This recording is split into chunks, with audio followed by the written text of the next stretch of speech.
So right now I'm currently logged into the back end of a WordPress site, and you can see I'm currently on the pages section. So click here and click on pages. Now, if you are working on a page and you want to create another page, maybe for example, this about us page, I want to use the same design, the same templates to create maybe the contact us page, okay, or the services page. And I don't want to go through the process of creating some of the designs over and over again. So the best thing to do is to duplicate the pages. So how do you go ahead to duplicate that pages?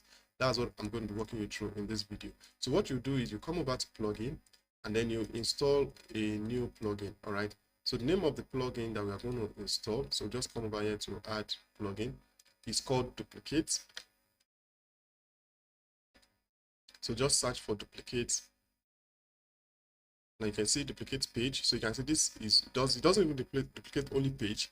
You can use it to duplicate post, page, and custom post. All right. So go ahead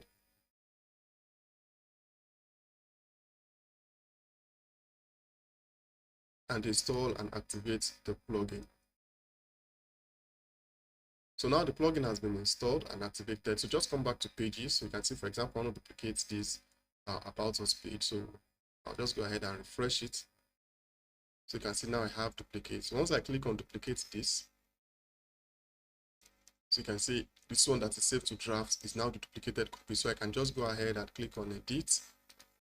So it has opened up. So from the edit, I can now change it to, since I said that maybe I want to use it for the contact us page, and then I can use it as contacts. So just go ahead and publish, and then you already have a page. And you can go ahead, if you want to use Elementor, to edit it with Elementor so that you can continue with the design, all right, of the portion that you want to edit or modify.